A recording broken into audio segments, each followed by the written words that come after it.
മലയാറ്റൂർ ഇല്ലിത്തോട്ടിൽ കാട്ടാനക്കൂട്ടം ഇറങ്ങി. ഇന്നലെ ഉച്ചയോടെയാണ് ജനവാസ മേഖലയിൽ കാട്ടാനക്കൂട്ടം ഇറങ്ങിയത്. ദൃശ്യങ്ങൾ മാതൃഭൂമി ന്യൂസ്.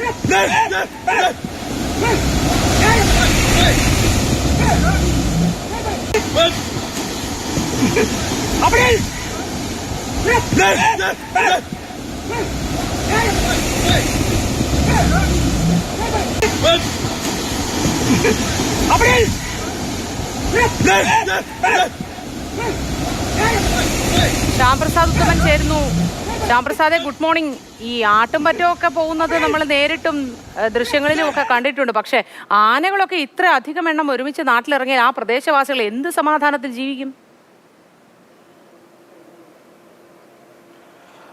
മോദി, തീർച്ചയായിട്ടും. അതായത് ഇപ്പോൾ നമ്മുടെ നാട്ടിലെ പ്രധാനപ്പെട്ടൊരു വിഷയമായിട്ട് മാറിയിരിക്കുകയാണ് ഈ വന്യമൃഗങ്ങൾ ഈ നാട്ടിലേക്ക് ഇറങ്ങുന്നത്. അത് ഈ കഴിഞ്ഞ ദിവസമാണ് ഈ മലയാറ്റൂർ തന്നെ ഒരു കാട്ടാനക്കുട്ടിയെ, ഈ കിണറ്റിൽ വീണ കാട്ടാനക്കുട്ടിയെ രക്ഷപ്പെടുത്തി കാട്ടിലേക്ക് തിരിച്ചയച്ചത്. അതും ഒരു പറ്റം സംഘമായിട്ട് വരുന്നതിനിടയിലാണ് കിണറ്റിൽ വീണത്. അത്തരത്തിൽ ഇന്നലെ ഉച്ചയോടുകൂടിയാണ് മലയാറ്റൂരിലെ ഇല്ലിത്തോട്ടിൽ വലിയൊരു കാട്ടാനക്കുട്ട, ഏകദേശം 10-16ഓളം ആനകളുണ്ട്, ആനക്കുഞ്ഞുങ്ങളുണ്ട്, വലിയ ആനകളുണ്ട്. അപ്പോൾ ഇതെല്ലാം കൂടി ഒരുമിച്ച് ഈ ജനവാസ മേഖലയിലേക്ക് ഇറങ്ങുന്നത്.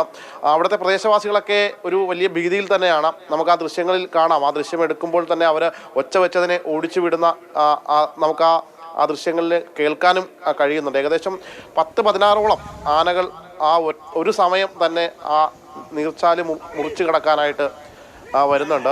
വലിയ ചൂടൊക്കെ നിൽക്കുന്നൊരു സമയമാണ്. ആ ഘട്ടത്തിലാണ് ഈ ആനകളും മറ്റും ഈ ജനവാസ മേഖലയിലേക്ക് ഇങ്ങനെ ഇറങ്ങിത്തിരിക്കുന്നത്. പലയിടത്തും പ്രധാനപ്പെട്ടൊരു വിഷയമായിട്ട് ഇരിക്കുകയാണ്. ഫോറസ്റ്റ് അധികൃതർ കൃത്യമായ രീതിയിൽ നിരീക്ഷിക്കുന്നുണ്ട് എന്ന ഒരു ബോധ്യം കൂടി മനസ്സിലാക്കണം. കാരണം അവർ നിരീക്ഷണത്തിലാണ് എന്നാണ് പറയുന്നത്. ഈ മലയാറ്റൂരിന് പ്രത്യേകതയുണ്ട്. മലയാറ്റൂർ ഡിവിഷൻ മേഖലയിലാണ് ഏറ്റവും കൂടുതൽ ആനകളുള്ളത്. അതുകൊണ്ട് തന്നെ ഈ മലയാറ്റൂർ മേഖലയിൽ ഫോറസ്റ്റ് കൃത്യമായ നിരീക്ഷിക്കുന്നുണ്ട് എന്നാണ് ഫോറസ്റ്റ് അധികൃതർ പ്രദേശവാസികൾക്ക് സമാധാനത്തോടുകൂടി ജീവിക്കാൻ കഴിയട്ടെ എന്ന് നമുക്ക് ആഗ്രഹിക്കാം.